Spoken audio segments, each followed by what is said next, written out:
এখনও যারা আমের আচার তৈরি না করে বসে আছেন আমি তাদেরকে বলতেছি, আমের সিজন কিন্তু প্রায় শেষ। হ্যালো ভিউয়ার্স, আসসালামু আলাইকুম। সবাই কেমন আছেন? চলে আসছি নতুন আর একটা ভিডিও নিয়ে, আশা করি সাথেই থাকবেন। তো চলেন, আজকে আমি কী করব, আজকে আমি আম দিয়ে টক মিষ্টি ঝাল আচার তৈরি করবো। এই জন্য কিন্তু বেশ বড় একটা কড়াই নিয়েছি। কড়াই আমি কিছু মশলা ভেজে নিয়েছি, আর এই যে এখানে আমি আম কেটে নিয়েছি। আমটা আমি ডুমো ডুমো করে কেটে নিয়েছি, আপনি চাইলে লম্বা লম্বা করে কেটে নিতে পারেন। তো কড়াই আমি বেশ খানিকটা সরষের তেল দিয়ে দিয়েছি প্রথমে। সরিষার তেল দেওয়ার পরে এখন দিয়ে দিচ্ছি গোটা পাঁচফোড়ন, আর সাথে দেবো কিছু রসুন কুচি। আর রসুন কুচি পাঁচফোড়নের একটু ফ্লেভার যখন একটু সুন্দর একটা সুগন্ধি ছড়াবে, তখন কিন্তু আমটা দিয়ে দেবো। আর এই দেখেন সরিষার তেল যেটা হয়ে থাকে বরাবর, মানে যখন গরম হয়ে যায় তখন কিন্তু ফুলে ওঠে, তখন কিন্তু দেখা যায় না আপনার ভিতরে যে ওইগুলো থাকে রসুন বা পেঁয়াজ যেটাই থাকে ওটা কিন্তু ভাজা হয়েছে কিনা দেখা যায় না। এই জন্য আমি বারবার উঠিয়ে দেখতেছিলাম যে কী অবস্থা। এই যে আমার আচারের মশলা একেবারে রেডি আচারের জন্য, দেখেন।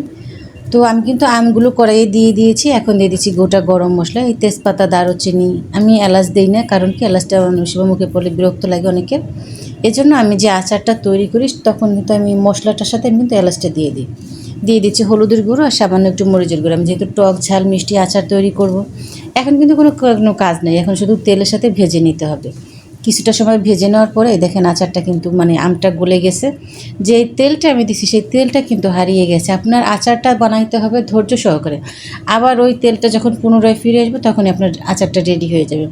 তো মিষ্টির জন্য আমি কিন্তু গুড় ব্যবহার করলাম, আর এই যে চিনি দিয়ে দিলাম। মিষ্টিটা আপনার পছন্দ মতন দেবেন, যেভাবে চান। এই দেখেন মিষ্টি দেওয়ার পরে কেমন মানে আচারটা পাতলা হয়ে গেছে।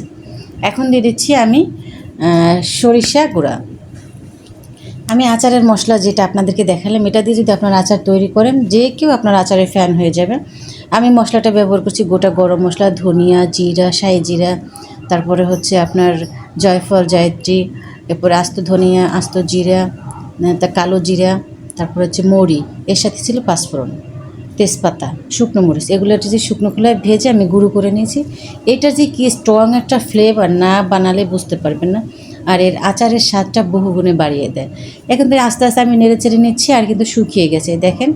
আস্তে আস্তে আমি সব উপকরণ দিয়ে দিয়েছি, সরিষা গুঁড়ো দিয়েছি, তারপরে দিয়েছি আমার সেই জাদুকরি মশলা, দিয়েছি কিছু শুকনো মরিচ ভাজা। লাস্টে দিলাম কি জানেন, এটা প্রতিরোধক বলতে এটা হচ্ছে ভিনেগার, এটা আপনাকে সেভ করবে আচারটা। আর আমার আসলে ভিনেগার প্রয়োজন নেই, আমি যে প্রসেস আচার তৈরি করতেছি এই যে দেখেন, তখনই বুঝবেন যে নাড়াচাড়া করতে করতে যখন আচারটা খুন্তির সাথে উঠে আসতেছিল, এই দেখেন একেবারে তেলটা চলে আসছে। ওই যে বললাম না, হারিয়ে যাওয়া তেলটাকে খুঁজে বের করতে হবে। যখনই বের করতে পারবেন তখনই আপনার আচারটা রেডি। তো আমার টক মিষ্টি ঝাল আচারটা কিন্তু রেডি হয়ে গেছে। আপনাদের কেমন লেগেছে অবশ্যই জানাবেন।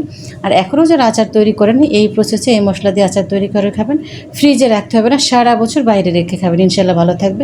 সবাই ভালো থাকবেন।